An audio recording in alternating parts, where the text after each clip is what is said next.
So good afternoon, and welcome to Mr. Jake Bill from the Wull's YouTube channel. Hello. You may have seen Mr. Bill on one or two of the videos that we've been doing on the channel over the last few months. I think I first came across the Wull's channel when I entered a car for Mr. Miller's Miller Corner channel, and so did Mr. Bill. And I obviously watched the video when it came out, and I saw one of the cars that Mr. Bill had. It's a very rare car these days, and I just thought, I have never seen one of those in years. He's actually got one, and I found the video quite amusing. It was much higher quality than the one I'd submitted to Mr. Miller, but that's the way it goes on my channel, I think. So I thought, at some point we'll get Mr. Bill on the channel to talk about that and some of the other things. So, Mr. Bill, how did you first start a YouTube channel? Why did you actually start one? Very good question. So basically, one of my friends who I actually met back in secondary school, but we sort of both went on to go to college together. He runs a channel called Brunton Media, which you can find on YouTube. No sponsorship or plugging or anything on here. But but he started his own sort of little photography filming business. And I mean, I've always had a liking for videoing and filming and things like that. I mean, I like going to a show. Anybody who sees my videos will know that I like going to shows. I like recording them, taking pictures. So I thought, hey, why not sort of incorporate the two together? When I started videoing, though, I mean, two of the earliest videos I got on my channel are back from, I think, 2017. Yeah, they're from a while ago, aren't they? Because they're not related really to the later ones particularly. They're like test footage or something, aren't they, effectively? Yeah, essentially it was just me having a go with the camera, just an idea of vlogging, because my friend at Brunton Media, his name's Carlton, he basically just said, hey, just give it a go, have a shot, see what you think, get sort of presenting idea, that kind of a deal. So I had a go. I found that style of vlogging wasn't for me, but when I thought, I like going to car shows, why not combine the two? And that's sort of where the channel idea came from. And of course, obviously back in March, everybody was suddenly going on to furlough and things like that because a certain coffee virus went around. The coffee virus. That's good, Mr. Bill. I like that. Yeah, can't say the word on air, otherwise demonetization and all that. Oh, yeah, I know about that, yeah.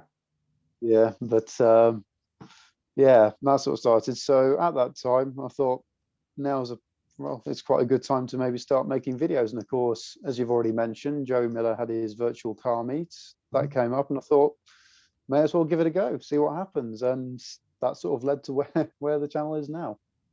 So what was the car that you actually featured on there? I know that's also your first car. Yes, the very first car I ever drove on the on the road when I passed my test. No, it's a Renault Mégane Classic. So called the Classic because it's saloon classically shaped, and it's a Liberté edition, which obviously, if you know your French, it means freedom. This, I believe, was the trim level up from base model, so it was still fairly basic. It has very little in the way of electronic comforts, so there's no remote central locking, there's no electric mirrors, no electric windows. It's all fully sort of old school manual kind of thing. But because it was one level up, you got a couple more niceties. So a different level of wheel trim, obviously not black plastic bumpers. You got a choice of certain paints, and obviously some little side badges you can have on the car which said Liberté to show exactly what the edition is. The fun thing about the Liberté actually is, I don't know whether you know this, Mr. Lloyd, but the Liberté edition, there's only 10 of them left on the UK roads now, according to how many left. There's about 5 sawn, I believe, and 5 on the road, and obviously mine is one of 5. So in terms of amounts of them on the road, there's very little.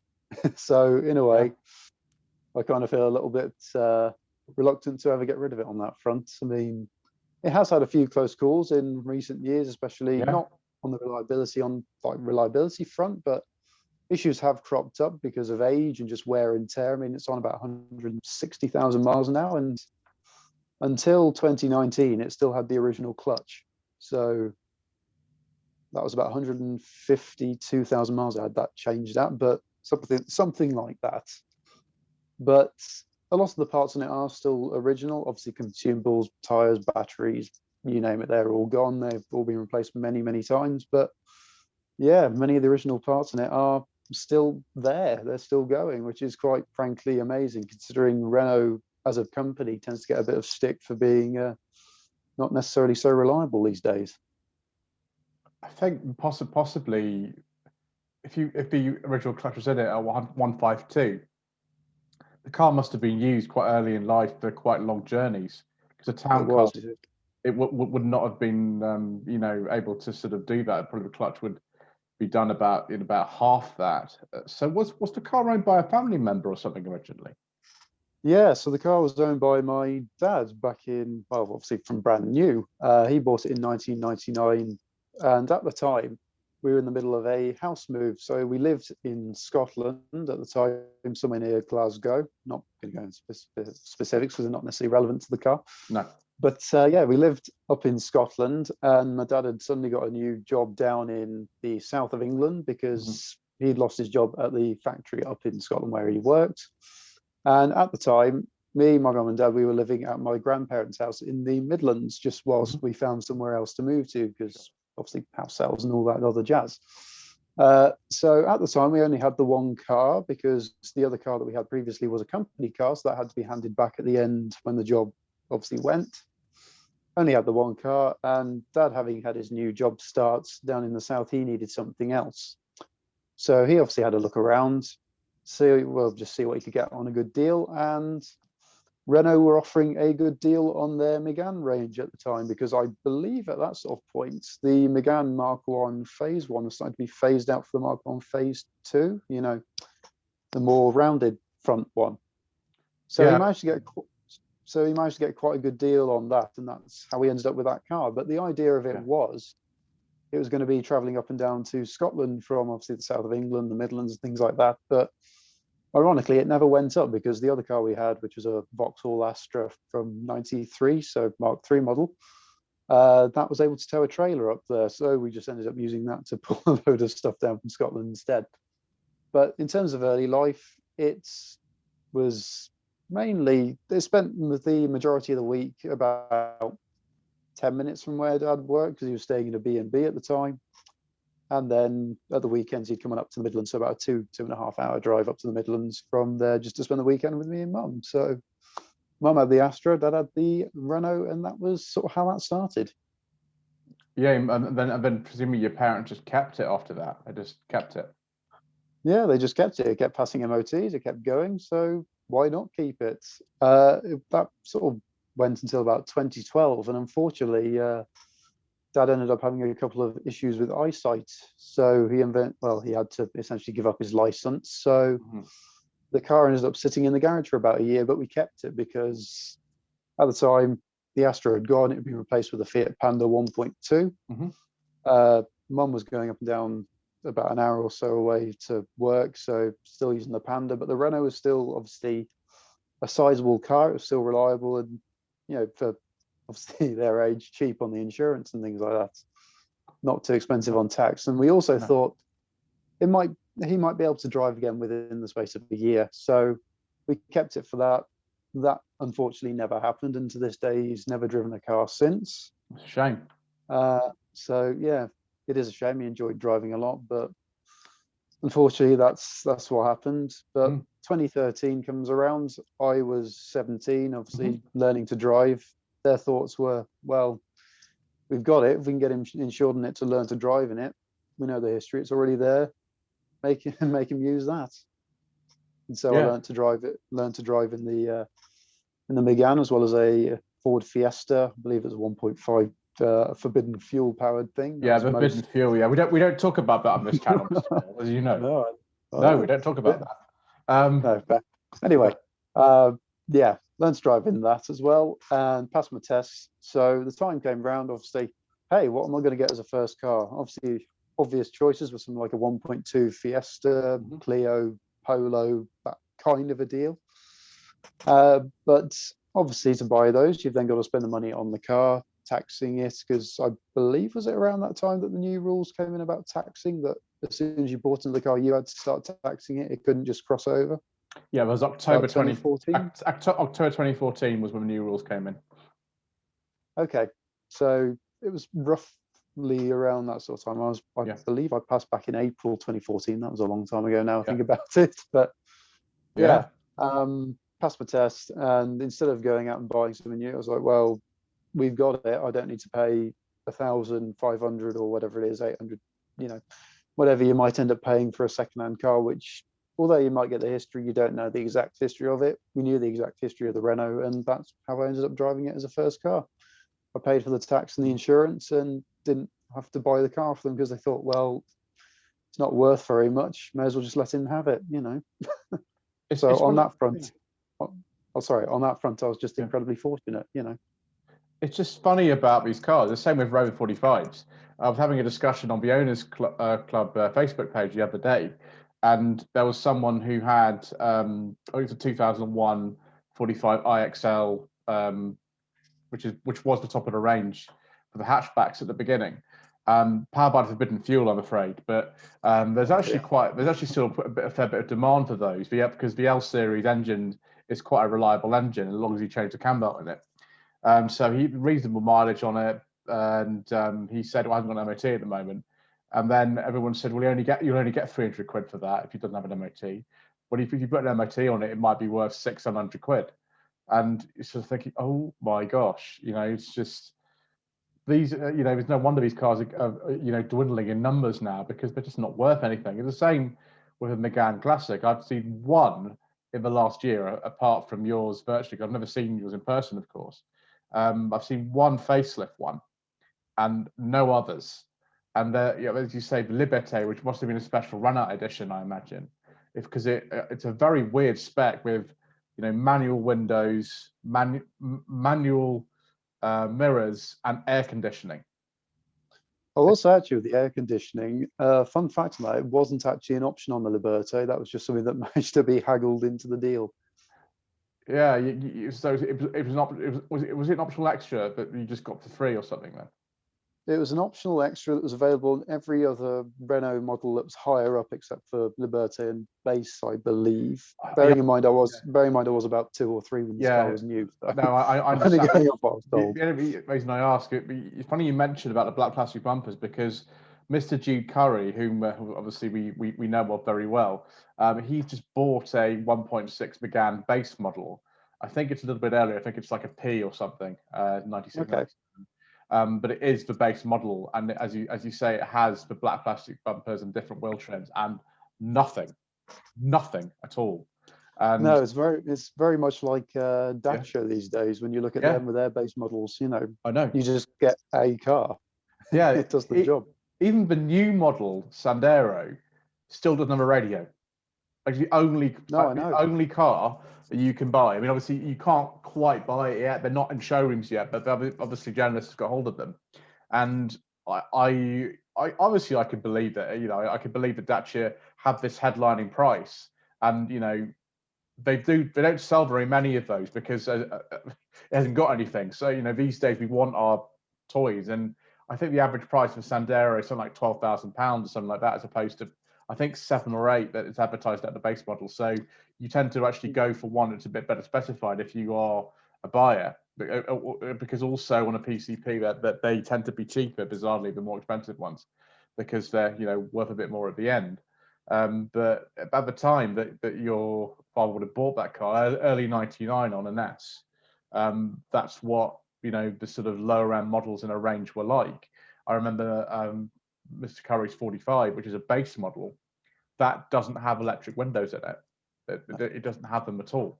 I imagine yours got power steering, but that's probably all you get. Yeah, they've got power steering, things like that. Yeah, but they don't obviously have electric windows, doors, mirrors, locks. I mean, every single door on the car is manual. You got to do them all individually. It's not like you got one central master key which you turn it and they all lock. It's all individually. You got to open the front doors to get into the back.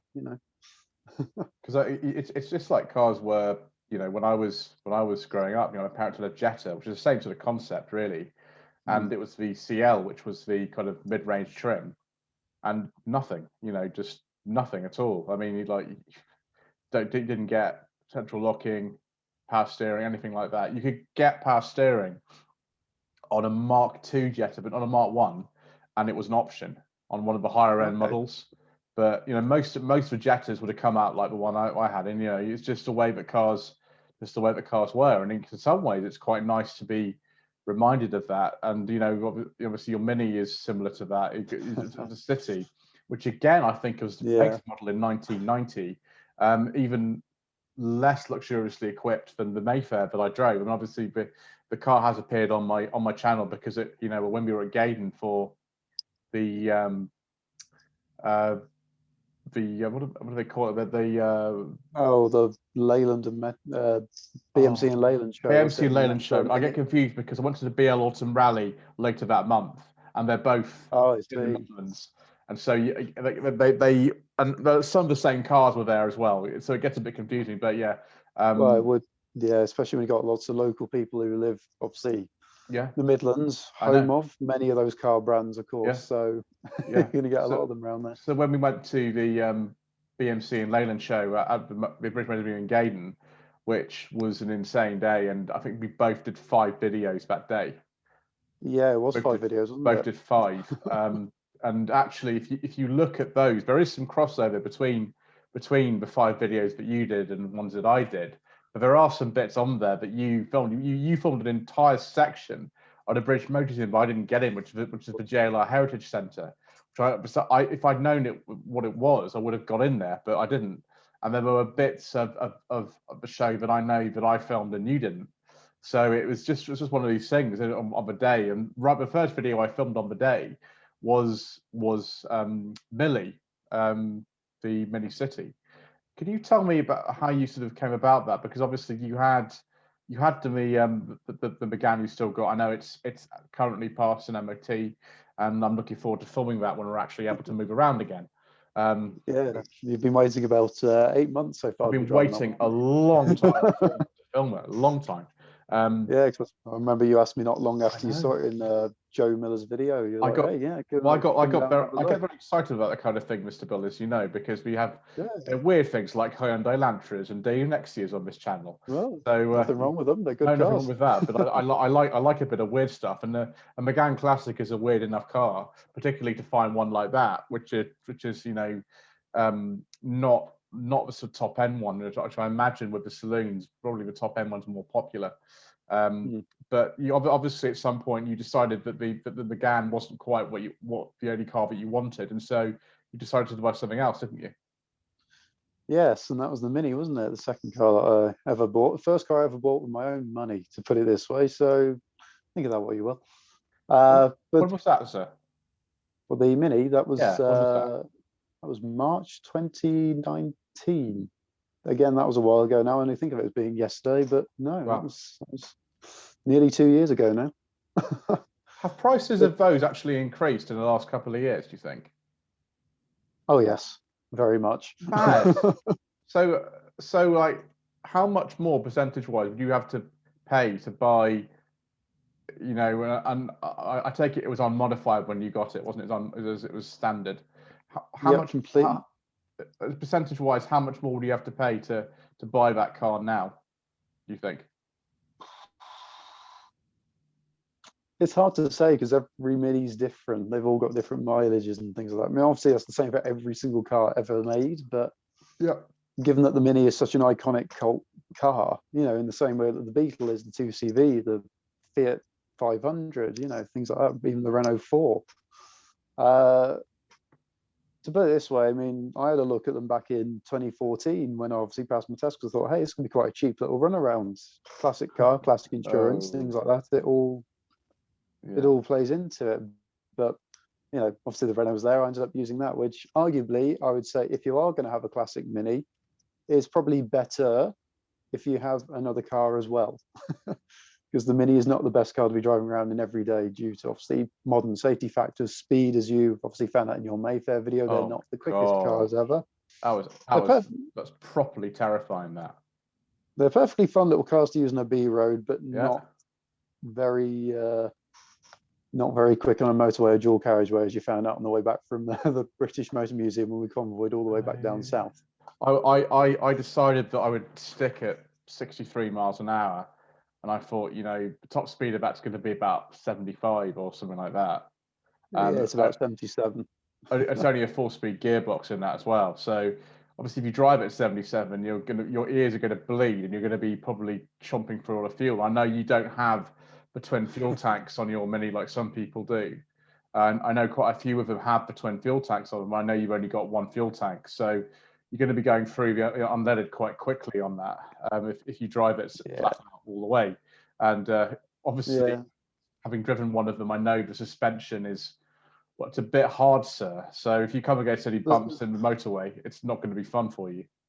Yeah, I will say suspension doesn't bother me that much, to be perfectly honest. But I mean, the seats are more than comfortable enough on the 90s Minis. But yeah, going back to your original question, actually, which I still haven't answered. Whoops. Basically, 2014, I was looking at maybe a Mini for roughly around 1,500, maybe 2,000 for a top end good one. 2,000 at the time. Yeah, wow. for basically for a city or its later equivalent of the Sprite, you know. But nowadays, you're probably looking anywhere between 3.5 to 6 grand. Which are you suggesting to me that the prices have sort of doubled or tripled in 6 or 7 years? Pretty much, yeah. What do you think is causing that? Relevance, time, just the fact that it's an iconic cult car. People are willing to pay that sort of money for them. Obviously, as more time goes on, in the early 2000s, Minis were only then really starting to be cherished.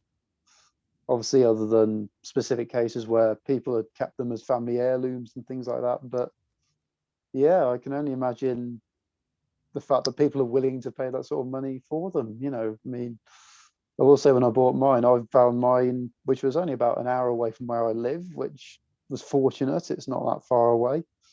And I got it at a good price as well. And the fact that it needed very minimal doing to it as well is an added bonus, you know. Obviously, you can buy cars which are a lot cheaper.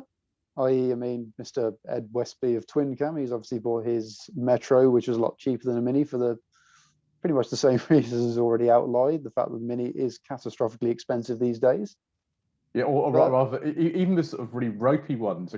If it's a good model, I remember seeing a '66 Cooper S on Bangers and Cash that they had, and the car didn't even have a front end on it. It just so rotten. The whole car needed a new shell, and it was a genuine Cooper S. It had been in a garage since about 1980, and I think that sold for something like £25,000. Yeah, Cooper S's are ridiculously expensive. I know, yeah. It's just because they're so rare. I think it's a 1275. It's obviously Mark 1. Yeah, I mean, look at it. I mean, 20 years ago, that would have just gone straight in the bin.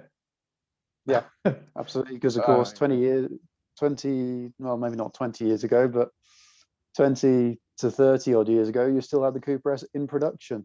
Yeah, of course. I know. You know. But it's just funny, isn't it? I mean, you can make a lot of modifications to a Mini to make it better to sort of live with, and you know, I'm sure you can, you know, get rid of the rear seats and things like that to get you a better driving position if you're like me, and you find that it's just too uncomfortable to drive. Which it was fast as a fun, but I didn't find it that comfortable for some reason. I don't know why.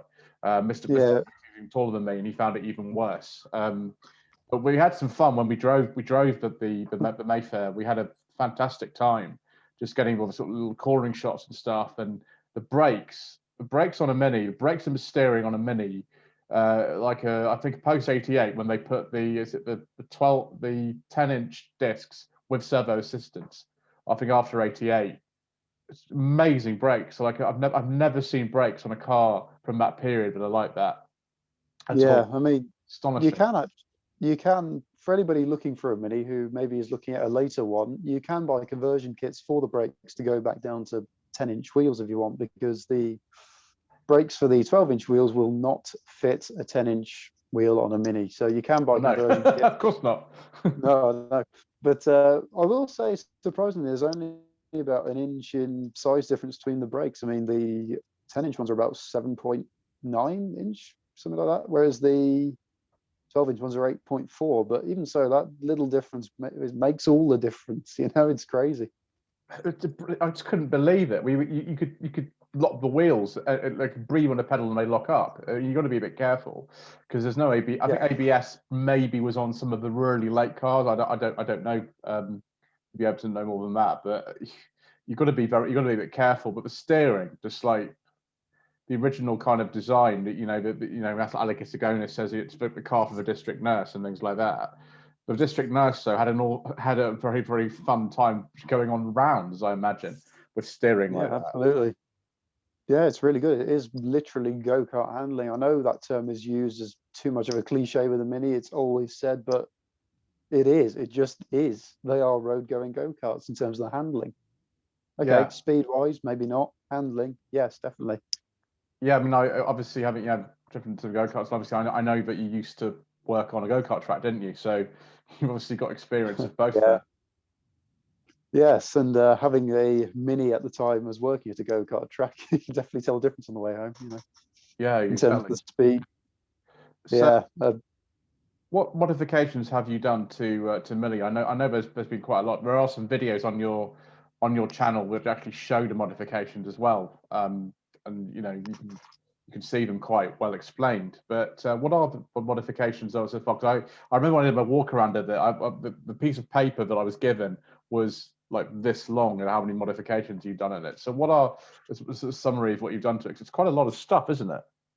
Yeah, you wouldn't think the list of modifications I've got would be quite so long in a sheet of paper, but there we go. So basically, the car is obviously base model, which means it's the bog standard Mini, nothing really too flashy on it. It's just a car to get from A to B, much like the modern Sandero. But previous owner, I'll say what they did before I obviously had what I added. They added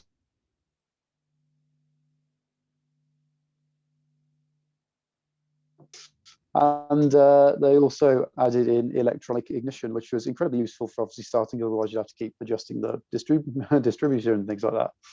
But the things that I've done, I've added a classically styled front grille. So in the sort of style of the 60s Austin wavy grille they had on the Mark 1.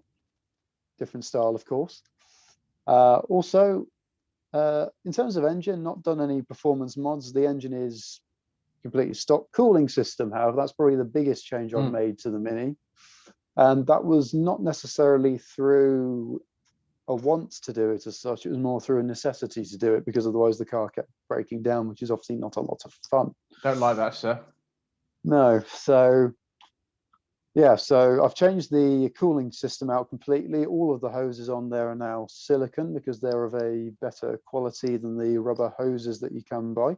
It's not to say the rubber hoses won't get you home if you really need them to, or I mean, there are plenty of people out there who do use them every day, but for my use, I just got sick of the car overheating and things like that. So I just ended up basically paying quite a bit of money for silicone hoses for it. And so far, they're proven to be exceptionally good at what they their purpose. Yeah. I've also added a twin core alloy radiator, which is obviously an upgrade on the previous single core.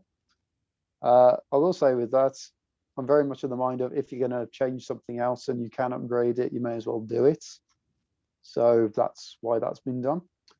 The rest of it is mainly cosmetic looks, I will say, which I know some people maybe get a little bit iffy about looks on a Mini, because some people prefer them original, others prefer them to be, you know, modified to, you know, the heavens essentially. But yeah, I mean, I've basically tried to keep all my mods reversible. So if I wanted to take it back to standard one day, I could. I will say with the wheels, they're probably the next noticeable modification to the car. When I bought the car, the tires on there were aged, to say the least. You know, they'd all gone pretty hard and starting to crack. So I thought, I'm going to have to change the tires out anyway. The wheels were not exactly in the best condition. You know, they're still perfectly suitable for driving with, but they didn't look that good. So I thought, for the extra cost of getting a set of new rims for it and tires, it was just worthwhile. under the bonnet, just going back to that, I've also added a new weather screen. So basically to stop any rainwater from getting on your electrics, which obviously in a Mini is not what you want. That is now see-through rather than a black plastic one. Also a rocker cover that's now blue to match the car. All the silicone hoses are blue as well, so a bit of detailing there. Mirrors, they've been changed out as well for classically styled bullet ones. And you've got an extra mirror, haven't you? Got extra mirror, the overtaking mirror. Yeah, the little overtaking mirror. That's very useful for dual carriageways and motorways and things like that, of course.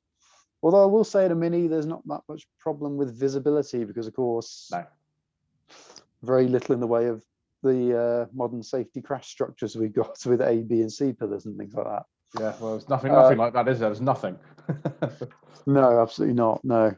But of course, the Mini was designed not to be crashed, in the words of Alex Istagonis. My cars are too good to crash. You know, if you crash, it's your fault. He said you've got excellent steering and handling. You shouldn't crash.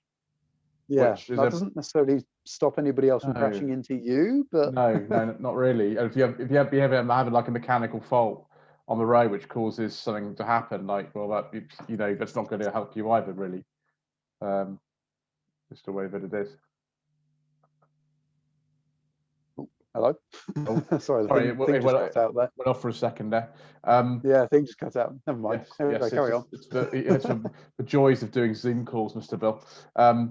So, what is it that you looking to do in the long term to Millie? Are you sort of at a position where you're sort of thinking, well, it's all sorted now? I know you've got a new steering wheel on it. That's quite a recent video that you've done, or are other things that you're planning to do in the future to her? Well, as you say, I've added the steering wheel. Also on the interior, I've added center console. That was made by a company called Custom Consoles. They obviously do vinyl wood stuff, so it's all very good. I like it. I added it to the car. Also a little USB socket for charging up phones and things like that.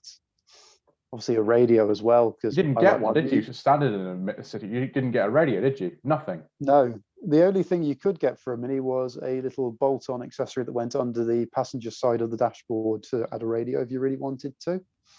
On the later Minis, you could get a full-on dashboard thing, basically in the style of the sort of Riley Elf and Wolseley Hornet walnut dashboards. You know, you could have one that would have the radio. Towards the later end of the 90s, they did start adding them as standard. And as for the boot, I've made a carpeted sort of cover just to keep it all looking nice for shows and things like that. But yeah, in terms of future things to do to it, I will say it's not running 100% right. It's running about, I'd say, 85% right at the minute, but you can just tell when it's not quite happy, to say the least. So I'm planning on getting it rolling road tuned this year, so that can be set up properly and it should be all, you know, top notch. But all throughout summer last year, as you'll know from the shows that I posted on YouTube and things we've spoken about off camera and off YouTube and things like that, it's been exceptionally good. I mean, went all the way up to Warwick, which is the first long journey it's done without overheating, which I was rather impressed about. I will say, I don't think I said it to you at the time. When we convoyed back from the British Motor Museum, I was a little bit apprehensive about going on the motorway for that very reason, because the way up I'd gone all the way through the Cotswolds. One, it's a nice route, and two, more chances to pull over if something did go wrong. Luckily, nothing did. Yeah, it was okay. I mean, the problem you had was a small fuel tank rather than the overheating, wasn't it? That was the issue that you had, I think, towards the end. I also wasn't actually sure where you were turning off, so I was just wondering what was going on. But but obviously I was drinking fuel at a much faster rate than you were. But you got a larger fuel tank. I have a larger fuel tank, and I've got an engine that's both double the number of cylinders and double the capacity. And I think it's almost 4 times the horsepower. How many horsepower does your Rover have? 150. 150, yeah. Mine's about 42. 42, something like that, yeah, because it's obviously 90s.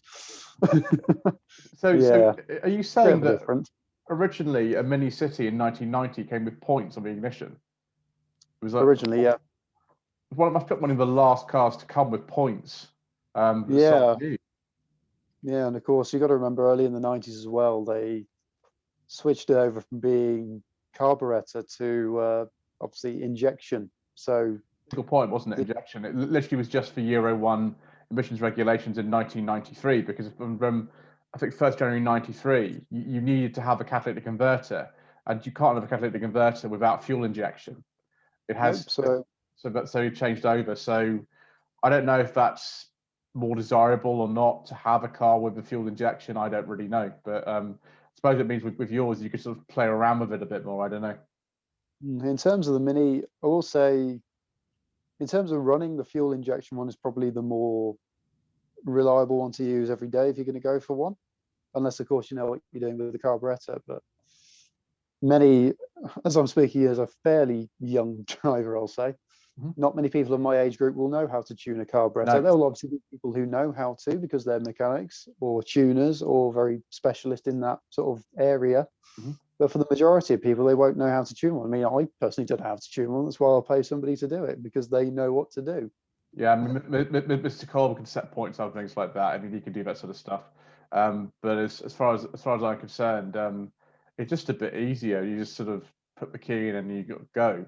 And then the same with the Renault 5 that I drove. It was a 94, and the same thing had happened on that. I'm not sure they had points. It's again a very old engine. It's the Cleon Font engine, which never went into the Mégane. I think some Renault 19s had the Cleon Font engine, but it sort of disappeared from most of Renault's range by the time the 5 was still using it. And that fuel injection system on that engine is literally just set up in a carburetor housing, and that's all it sort of does. It just meant the car was legal to sell in the European Union for a few more years, and that's just the way we got around it. Same thing with the Mini, which they kept doing, they kept adding to it, the sort of airbags and things like that. But one thing they didn't do is add a standard 5-speed gearbox. I don't think you could get a 5-speed unless it was like a aftermarket option or something on a Mini, could you? Not at all. They Rover did experiment with a 5-speed gearbox in the 90s, but they sort of reached the conclusion that for the cost of it and the cost of the cars and the likelihood of people going to buy a Mini over, say, a Metro or an R8 car was obviously very minimal, so they just didn't bother, essentially. You can still you can actually buy a 5-speed gearbox now from a company called Mini Sport, I believe. But it's about £2,000, which it's a lot of money for a gearbox. Obviously, if you're looking for that, fine. Obviously, people are willing to pay that, but it's a lot of money. It depends if you're going to be using it on the motorway. Because if you had a 5th gear on the motorway, it would dramatically reduce the volume. It would definitely. I mean, it wouldn't necessarily mean you go faster at all. It wouldn't, because absolutely not. A lot of these sort of early 90s cars, like a Citroen AX and a 106 and a Metro, some of those that had 5-speed gearbox, obviously not Mr. Westby's one, because that's a 4-speed, that's a 1.1C. But I think the S was, you could get a 5-speed. But the AX, well, the sort of 1 litre 1.1s, they used to reach the top speed in 4th gear, not 5th gear. It was literally just there for economy and just to get the revs down a bit when cruising. So it wouldn't have made your car any faster or anything like that. It just would have made it more pleasant on the motorway. Yeah, and personally, I don't tend to use the Mini that much on the motorway. So, and if it is on a motorway, it's usually only for about 20 minutes, half an hour, unless I'm going to the British Motor Museum, of course. But in which case, you put up with it. Yes, basically. I mean, to put it this way, for me to travel up to Warwick, it's about probably 110 miles, I would say. Yeah, it's a couple of hours, isn't it? Maybe a little more than that. I would say in total, probably around about 16 miles of those are not motorway up to for me, unless of course go a longer route. But yeah, it's funny, isn't it, where that sort of happens. So you've obviously then decided at some point, was it just last year that you bought the next car? 2019, yeah. It was still 2019. I didn't expect to be buying 2 cars in 2019. I'll say this much, but it happened. So, yeah. So, with the Panda, the story for one actually sort of begins back in 2017. So, quite a while ago. The Renault was playing up a little bit, again, due to age. And yeah, I sort of thought at this point, because unfortunately at the time I was going through a lot of medical based issues, so I had to keep going in for hospital appointments and things like that. So at that point I kind of needed something that was reliable, you know. So yeah, that was a bit of a dark period, but never mind, it is what it is. So I started looking at getting something else that was likely to be a bit more reliable. So at that time, I put a short list together of cars that potentially I would like and would suit my needs at the time.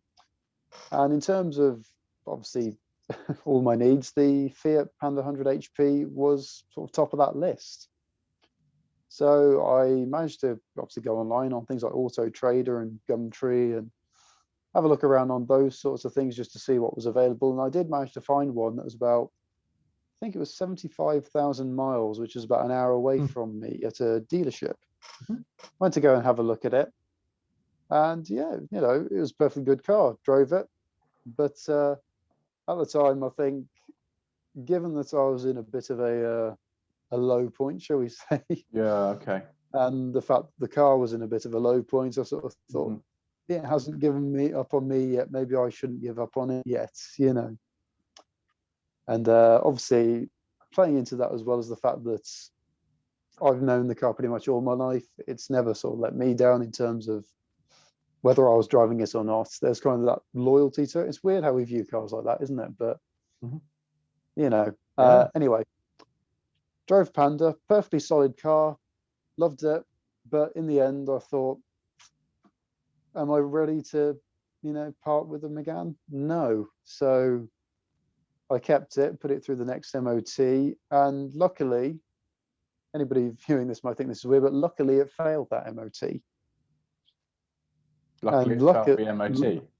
Yes, luckily, because it meant that the biggest problem that it had at the time, which was it's kept misfiring, which was obviously the biggest issue. Oh, of course, a car with that sort of value, something like that, it's just if it's anything to do with stripping the engine, you might as well just get rid of the car. Yeah. So anyway, we replaced obviously HT leads, spark plugs, things like that. You know, the standard culprits which you're obviously going to look at, and nothing came up. We checked all the hoses for any leaks, nothing came up. Anyway, we went for the MOT because at this point the Panda was still available to buy. So we thought if it fails dramatically, really, we can get that. It's on sale for a while then. I believe the Panda had been there about 2 months before we even looked at it. Oh my gosh! So they couldn't get rid of it. No, and it was about 2 weeks after we looked at it, the Renault's MOT was up, so we put it through. So wow, we knew the Panda was still there, so we thought if it fails dramatically, we'll go for that. Anyway, MOT time, Renault failed, and it failed on the emissions side of it. And this was caused partially because of the misfiring, because of course more fuel, more emissions. Yeah. And the mechanic who we had looking at it phoned up and just said, it's failed the MOT, it's failed on emissions, but I've managed to find out why it failed the emissions, and I've managed to fix the misfire as well. Oh, what was it? Oh, it was a small hose that was about probably 10 centimeters long, and it had a 3mm slit in it, which was right at the back of the engine. You couldn't see it. That's what caused it, and the car was good ever since. So he replaced this little bit of pipe, that long, and it was probably cost a couple of pounds, and that was it. Yep, that's it. It went for a retest, passed the MOT, no emission problems at all. Car was fine after that. It's always the emissions thing that comes up, isn't it, with 1990s cars? I mean, Mr. Richardson with the 216 Cabriolet, yes, have the same issue.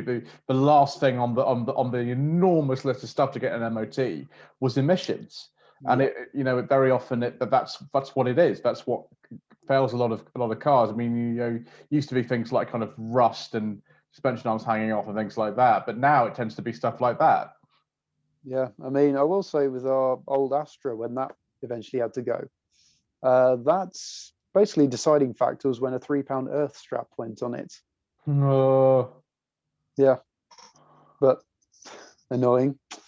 But the thing was, at the time, the scrappage scheme was on, and of course they're offering Yeah. £2,000 off a new car. You're not going to get £2,000 for an Astra F, are you, at the time? No. No, so a car that's maybe worth about 150 quid in scrap value, if that, maybe even less. I don't know. Straight round to the Fiat dealer, straight round. Yeah, pretty much. So that's exactly what happened to that. So yeah. The funny thing is, when the car was being spoken about being replaced, my dad said to my mum, because obviously I was at school at this point, so I didn't have any influence over the cars they buy. Still don't, arguably. They were saying, on that very day, we should think about replacing the Astra because it's 16 years old at this point. You're traveling an hour to work every day. It's not going to be reliable for that much longer, arguably. And yeah, went to go and pick me up from school that day, and that was the day the earth strap failed. Some say Dad did that intentionally to make a point. Others say it was complete coincidence. I mean, it was at the time. Just, you know, a lot of people hated the scrappage scheme. Things like Triumph Mayflowers and, you know, other stuff went through. Yeah. And, you know, there are airfields, I think, which a couple of years ago still had stuff like that around. And in that point of view, it was a bad thing in terms of getting these things down. But everyday practicality, you know, your mother's got to go to work, got to go to work.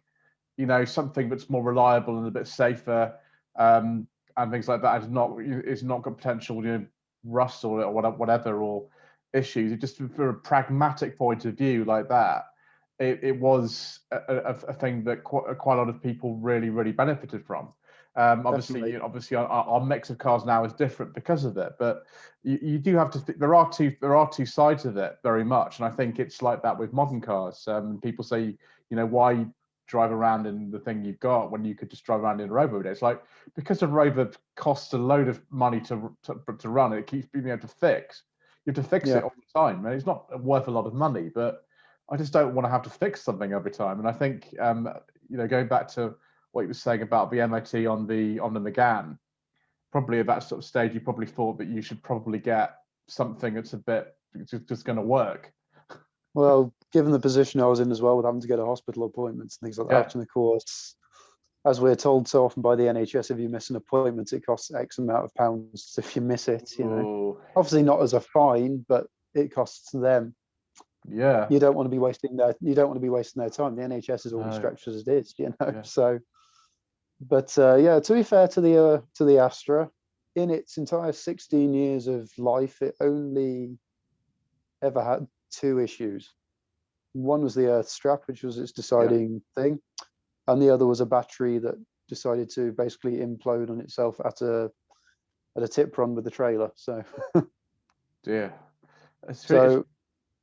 your family must have quite looked after their cars to make them last as long as they did. Were they ever garaged, the Astra and the Mégane? The Astra was spent about 5-6 years of its life up in Scotland, so getting battered outside by the Scottish elements, and spent probably around about 2 years outside down here before we had a garage built. So yeah, I'd say around about 7-8 years the Astra's life was roughly outside, whereas the Mégane was garaged, I'd say, from about 3 years old onwards.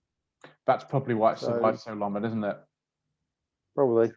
Yeah, I would have thought so. I know mine has only survived this long because it was garaged on the first two owners, I think, because they, you know, in Seabrook's 4045 B6, as you know, that has taken off the road now. His old one, it went through quite a few owners actually after him, but the reason I thought it was because the engine had a problem, and KV6 cars, they really do have a lot of issues, and I know because I own one. Not that you shouldn't buy one because they are also wonderful, but I thought it would be an engine fault with them because it's so common that there's a couple of things which always go on them, but it's actually the rust. And you know, there are a couple of places, a 45 or a 400 or that generation of Civic, the Swindon Civic, some people call them, where they go, and that's why it's been broken for spares. It's not gone through the MOT because of rust. And you know, so many cars of the Megane's era, Volkswagens, Fords, Hondas, anything you're going to mention. So so if you see the Mégane and you say, well, it's got a bit of rust on it, it's like, well, It's the going car's to 22 years old, 22, yeah. and Renaults at the time weren't known for corrosion risks like a lot of cars. I mean, Mazdas of that era are even worse than the Mégane would have been. The MX-5s, really bad for rust. Fantastic cars, but terrible for rust. 323s and as well are pretty bad. So actually, to have that sort of care that obviously your parents lavished on their cars to make them last 15, 20 years in their ownership, has probably been responsible for them keeping going. And I know that the engine in an Astra F is pretty strong if you look after them. Yeah, because ours was the Isuzu forbidden fuel powered thing. So yes, they call that the Circle L engine. I actually had one of those in the last type of them were taken out of production, I think about 2014, 2015, because of the Euro 6 emission regulations. And I had one of those in the Chevy Cruze, the second one that I had. And it was the same engine, just modified and modified and modified and modified and modified. And unless you forget to change the cam belt in those, they don't go wrong. No. They just don't go wrong. No. I think the engine in your Mégane is called the Energy engine. I think it's the Energy engine, as far as or I forget.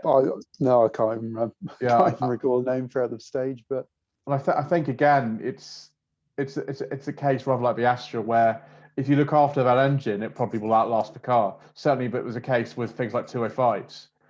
With the XUD engine, they used to do that. And I think that's what happens in the movie. Someone like Mr. Coleman, who used to MOT like millions of cars and works on millions of cars, will tell me. But certainly with the Mark II Scenic and the Mark II Mégane, those had a lot more problems than the Mark Ones, like serious amounts more problems. Yeah, we took the Mégane probably 2 years ago now to get new tires for it. That's a certain garage. Yeah, quick fit. Yeah, it's another thing we don't talk about the channel is that one. Yeah, no, that's why I said it quickly. Get it over with. Yeah, no, yeah. But no, we took it there and they replaced the rear tires on it at that stage because they just near the end of their life. And yeah, they just said, it's amazing that a car from the 90s has survived for so long just because it hasn't really got much to go wrong with it. In terms of the Mégane, I believe it's only got one sort of ECU as a sort of master ECU, and that's it. Yeah. Whereas modern cars, you've got an ECU for pretty much every function, heaters, lights, you name it. You've got a separate ECU for all those functions. The question is, are cars becoming a bit more, are they becoming overcomplicated, really? I think a lot of viewers on this channel would say that they are, and I do appreciate having, both the choice of the one that's now 18 years old and one that's, just under, just about 1.5. And, there are times when you want one and times when you want the other. And No, I completely agree with that. Some people who are, like Mr. Coleman, who can fix things really, really well, and just hate, the fact that modern cars are needlessly complicated, because they kind of are in a way, would say that, don't even buy the other one. Whereas, some people, like most of my clients, they don't want to have something that breaks down constantly and needs fixing and needs sort of twiddling with. Whereas, Ian Seabrook's built an entire channel on just that. On cars that are breaking constantly. Buying cars that break because they're really cheap. And he knows exactly what he's doing. He's a very, very, very kind of shrewd person, Ian Seabrook. And, but as I always say, there's no way that my channel would have ever got going, really, without him. And as you said, mentioned Mr. Miller from Miller Corner, and he's another chap I think is a very inspirational person to do it. And obviously Furious Driving, Planet Auto, we there's loads we could sort of say, but that's generally how people get going, because they're influenced to do something about it. Yeah, of course. So when did you eventually buy Pogo in 2019? Obviously, as you say, it had been a little while that he'd been on sale. So yeah, the Pandora I saw, which was about an hour away with 75,000 miles. I didn't end up buying that one. That I think ended up getting sold. Okay, But so it's a different car. so yeah, it's a Yeah, different car. right. The one that I saw in 2017 was grey. Obviously, my Panda is red. So basically, at the time, the Megane, although it wasn't actually having any problems at the time, I was starting to think, how much longer is it going to be until it starts having more problems of it? In the same sort of way as with you at the minute with the Rover and the SsangYong, you're obviously thinking, is the Rover gonna have any more problems in the near future? Obviously, with your thermostat issues. Yeah. Yeah. Yeah. It's the same boat basically. So Yeah. I thought, is it worth maybe looking at getting something newer? So after the 2017 test drive, it's one of these things where you drove it and it just sort of never left you. You know, you drive a car and you think, yeah, this feels right. This suits what I need and the price. And so in 2019, I just happened to be looking on Auto Trader at the time, saw one that wasn't too far away, went and looked at it, test drove it. Obviously knew what they were like to drive because I've driven the other one prior to it. Ended up buying it. I was like, yep, okay, let's go for it. So I ended up buying it, and that was that. It's funny you mentioned the grey one, because I know Yusuf from Ashraf on Cars has a grey Panda 100 horsepower that he's actually recently bought, and Okay. and also I was very privileged to have driven yours for second-hand reviews. Originally I was going to do it on no budget reviews, but I sort of realised actually that a Panda 100 horsepower is not now a cheap little runaround thing. It really isn't. I mean, obviously you can buy the standard Pandas like the one that your the one that your mother had for well under £1,000, and there's plenty of them Yeah. around. But the Panda 100 horsepower is really a sort of breed apart, and they drive a bit differently from the other ones, and Yeah. but they're the only ones with like real power in them, and there's plenty of power in them. You've got to be a bit sort of wary about the suspension. I know you said that one of the things on the list when you got the Pogo was an MG3, and they do remind me of each other a little bit. Obviously, the Panda I think is actually lighter, and so it goes a bit better, and it's got a 6-speed gearbox in it. But so it's just interesting. A lot of people do sort of compare contrast between the two, but there's something about the character of a very little car like that, which you only see really them in sort of places like Italy, and they probably thought they were the sort of best. I mean, I'm much more of a fan of the Panda than I am of the 500, despite the 500 being on the same platform as well as the Mark II Ford Ka, and certainly I was just really impressed with the car, and I can see now why people like them, and it takes a lot for Mr. Coleman to say that like a modern car, and particularly a Fiat, is good and reliable. And he said, yeah, the only issue with them is the fact that the engine's quite packed in a 100 Yes. horsepower one. So if you want to Yeah. work on it, like do a clutch or something, I think it's a cam belt in it as well, isn't it? There's a belt in there I somewhere. believe so. Yeah. Yeah, Yeah. so you've got to do that kind of work. It's a bit of a pain, but apart from that, they just don't. They really, apart from that, don't really go wrong, and No. it's No. brilliant. That was one of the things we found with my mum's Panda. That never went wrong in the entire time that we had it. No, they're exceptionally reliable cars. I mean, obviously, people view Fiat very much off their reputation from previous years. Of course, that's where the jokes of "fix it again, Tony," and "fix it again tomorrow" come from. But no, from experience, Fiat is incredibly reliable, especially with the Pandas and things like that, especially with the fire engine. Yeah, I know. Yeah. The later fire engines are very reliable as long as you change the belt in them. Yes. I mean, the Panda just happens to, I know some of the others. Grande Punto is not really as reliable as a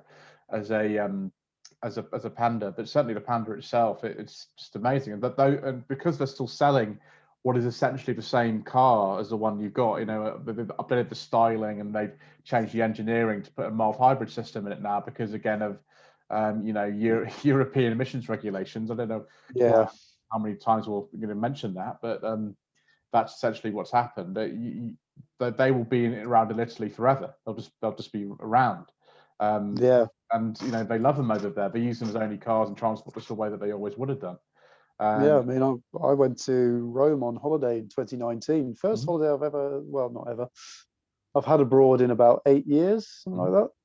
So went to Rome. Just, it's a nice little city. Yeah, I rather brilliant. like Rome. Absolutely lovely place. All the people there are incredibly friendly. But in terms of the car that I saw there, I thought I'm probably going to see loads of 500s and things like that out here, because of course we view Stylish. Italy as being this Yeah. massively fashion conscious, stylish Yeah. nation. But the car that I saw the most of out there was, funny enough, the old boxy style of Fiat Panda, the original style of one. There were loads of Yeah. those out there. I mean, I know they kept on selling those out there till about 2003 before Yeah, it was the newer Panda models 2003. came in.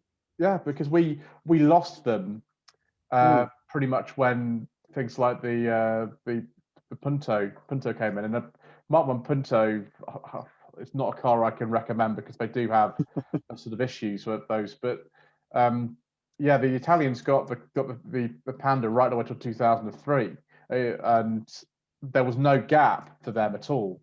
There's no gap, and the late models of those 2000, 2002, they really don't look any different from ones from like 1991, 1992. No, they don't. They just sort of they discontinued certain engines and certain trim levels and trimmed the range down towards the end, but Yeah, it's I great. believe the later Pandas ended up with the engine from the Seicento, didn't they, and things like that. I think. Yeah, because Instead of the some of them had the really old type of engine in them that went into some of the Cinquecentos and things like that. The Pandas, they had some really old engineering in those, and people just kept buying them, and that's probably why they stayed in production for so long with the Mark II and Mark III, because obviously they're virtually the same. It's just because the Italians keep buying them, and they just keep buying them in huge numbers, and they don't want anything else. Which is fair enough, and they've made them now for a long time, and they're very well proven. Obviously, you got to be careful at buying things like a twin air, because twin airs don't tend to be as reliable as the fire engine ones. And obviously, I didn't actually know that. They don't tend to be as reliable for twin airs, and they don't tend to be as economical as they say on paper either, particularly. But yeah, if you can find a decent 100 horsepower, that's also, I think, probably a classic that's going to be an investment for the future almost. That so prices are rising. I believe, if I remember rightly, I could be wrong, so don't quote me on this, but I think there's only about 1,600 of them left on the UK roads. It sounds like a lot, but in terms of population, it's not. No, not really. It's not that many. I mean, obviously the normal Mark IIs, there's millions of the things, and it's just one of these things that because the Mark Ones, I can't remember the last time I saw a Mark One Panda ever. I don't remember the last time I saw one. Whereas the Mark II, just common street furniture at the moment, apart from 100 horsepower ones, and there'll be a time just like everything else. Well, those will be really rare. It'll just come. Yeah, definitely. I mean, when I went to Rome in 2019, I only saw one Fiat Panda 100 HP in Rome. Only one. Just one. Just one. And wow, by coincidence, the owner was just by and was chatting to him about it. Obviously, not everybody speaks English, and I don't speak Italian, so apart from very limited words such as hello and goodbye and thank you. But we somehow managed to communicate and be like, is it a good car? He's like, yeah, great car, absolutely love it. It's really fun, handles nicely, this other stuff. And I think because I went to Rome only about a month or so before I bought my 100 HP, that sort of reignited the love of them. It's always like that. When I bought my Tivoli, I actually had almost bought one 3 years previously. I got very, very close to buying one, and I'd driven up to that point about 3 of them, and I knew actually that they were pretty good. I thought, well, I'll own one of these one day, and I do, and we're intending to keep it for a very long time. But it's just funny how that sort of thing happens, isn't it? I'm just checking the time here, sir. I'm afraid we are going to have to come to an end because we've gone on a bit longer than I anticipated, which just these things, I'm afraid. But yes, I mean we've got our plans as you know for Three Jacket reviews soon, because we've got the car lined up to film. And as we did with the Skoda Karoq, Ferguson Skoda Karoq, back at the end of last year, we know it's the last episode that's currently up. We will be trying to bring more stuff in the future, but obviously we have to bring this to an end somewhere. And yes, you can have another chat at some point if the viewers like it, which I hope they will. Yeah, so is there anything else you'd like to say before we finish, sir? yes. Adding on to that, finally you'll be able to drive the Mégane, because it has actually got working brakes and an MOT now. Oh, yeah, I don't really want to die, but like working brakes, sir.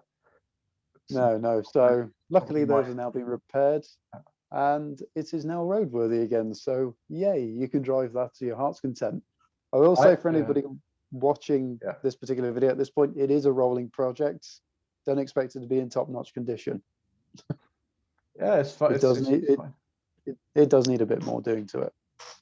You've got to remember, Mr. Bill, that like the Volvo 240 and the Ford Scorpio that I drove very close together in, I think it was June 2020, both of those got scrapped quite soon after I filmed them. Of course, yeah, I remember you mentioning the Scorpio. Completely forgot about the Volvo, actually. Yeah, the Volvo failed its MOT, and then it was actually they managed to break it for spares, because actually the panels on a 240 are quite hard to get hold of now, and some of the panels on it were quite good. So the car's going to live on, and I think they even sold the interior out of it and stuff. The interior wasn't actually that bad in it. So yeah, it's one of these things where sometimes like that, it's best to do that, and make sure that other cars can continue to live. So it's all right. Yeah. Anyway, yes, I'll put the link to Wull's Wheels in the description below, and please do make sure to subscribe to that channel. I think this is going to be a year where you probably get to 1,000 this year, Mr. Bill. Let's hope. Let's hope so. But yes, thank you again for just enjoying this conversation we've been having this afternoon.